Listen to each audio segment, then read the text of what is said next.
कभी कभी इंसान को सोना नहीं, अपना नफ्स यानी अहंग हरा देता है।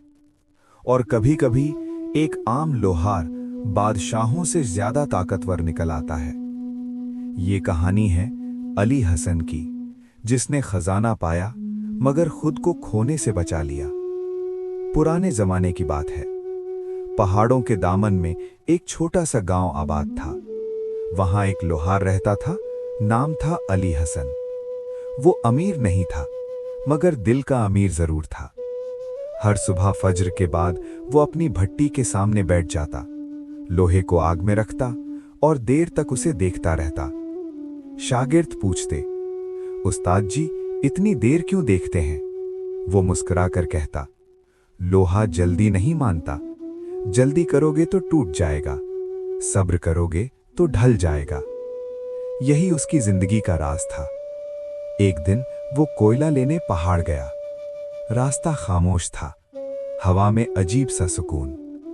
फिर उसने देखा एक पुरानी गुफा, जिसके अंदर से सुनहरी रोशनी निकल रही थी। दिल ने कहा वापस लौट जाओ। ईमान ने कहा नियत साफ हो तो डर कैसा। वो अंदर दाखिल हुआ। अचानक जमीन हिलने लगी और एक गूंजदार आवाज गूंजी, ऐ इंसान, कौन है जो मेरी तन्हाई तोड़ने आया है? सामने एक देवाकाय जिन खड़ा था, आंखें अंगारों जैसी। मगर अली हसन ने सुकून से कहा, मैं रिज़्क़ हलाल कमाने वाला एक लोहार हूं। अगर तकलीफ दी हो तो वापस चला जाता हूं। जिन खामोश हो गया। तुझे खौफ नहीं? खौफ सिर्फ अल्लाह से होना चाहिए। गुफा में सोने के ढेर थे, चांदी, हीरे, जवाहरात, मगर बीच में एक काला पत्थर रखा था।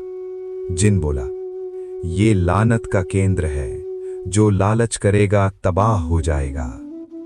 रात को वसवसे आए, अली हसन सारी उम्र गरीब रहेगा, ले ले सब कुछ, बादशाह बन जा। मगर अली हसन ने आंखें बंद की। ऐ नफ्स, तो मुझे धोखा नहीं दे सकता। धुआं कमजोर होने लगा। वो खजाने का थोड़ा हिस्सा ले आया। रास्ते में एक बूढ़ा मुसाफिर मिला, भूख से निढाल। वसवसा आया, ये माल मदरसे के लिए है। दिल ने जवाब दिया, नेकी सामने वाले से शुरू होती है। उसने आधा सोना दे दिया। उसी लम्हे लानत कमजोर हो गई। मदरसा बना, यतीम बच्चे पढ़ने लगे, गांव बदलने लगा। मगर खबर महल तक पहुंच गई। बादशाह ज़द्दैल-दीन ने हुक्म दिया, या खजाना दे दे या कैद हो जा। अली हसन दरबार में खड़ा था। दौलत अमानत है, अवाम की है। बादशाह गुस्से से कांप उठा। कैद का हुक्म दे दिया गया। अंधेरी कोठरी में भी अली हसन के दिल में रोशनी थी। जिन आया और बोला, मैं तख्त गिरा दूं? अली हसन ने कहा, नहीं, ताकत से दिल नहीं बदलते। उसी रात बादशाह ने ख्वाब देखा। महल जल रहा था, अवाम बगावत कर रहे थे, खजाना राख बन रहा था। आवाज आई, दौलत जो दिलों पर खर्च न हो, राख बन जाती है। वो पसीने में भीग कर जागा। अगले दिन उसने पूछा, क्या देर हो चुकी है? अली हसन ने जवाब दिया, जब तक सांस है देर नहीं होती। जालिमाना टैक्स खत्म हुए, कैदी आजाद हुए, मदरसे और शिफा खाने बने, सल्तनत बदलने लगी। आखिरकार अली हसन गुफा में गया। काले पत्थर के सामने बैठकर कहा, ऐ अल्लाह, अगर मेरे दिल में शोहरत की ख्वाहिश हो तो मैं उसे तेरे लिए छोड़ता हूं। पत्थर टूट गया, लानत खत्म, जिन आजाद। मगर सबसे बड़ी आजादी अली हसन ने अपने नफ्स से पाई थी।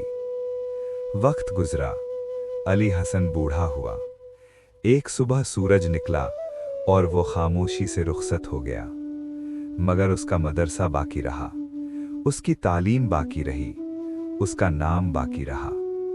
दौलत आजमाइश है, ताकत अमानत है, असल जंग नफ्स से है। और असल कामयाबी नीयत की पाकीज़गी है। आज भी उस गांव में लोग कहते हैं, अली हसन लोहार को याद करो, जिसने खजाना पाया मगर खुद को न खोया। अगर ये कहानी आपके दिल को छू गई हो तो याद रखें, असल जंग दुनिया से नहीं, अपने नफ्स से होती है। दौलत मिल जाए, ताकत मिल जाए, शोहरत मिल जाए, लेकिन अगर इंसान खुद को बचा ले तो यही असल कामयाबी है। आप भी अपनी जिंदगी के लोहार हैं। आग भी आपकी है, लोहा भी आपका है, और उसे शक्ल भी आप ही ने देनी है। अगर आप ऐसी और कहानियां सुनना चाहते हैं जो दिल को मजबूत करें और ईमान को ताज़ा करें, तो चैनल को सब्सक्राइब करें, वीडियो को लाइक करें और कमेंट में लिखें, मैं अपने नफ्स से लड़ूंगा। अगली कहानी तक खुद को मजबूत रखें, क्योंकि असल ताकत अंदर से आती है।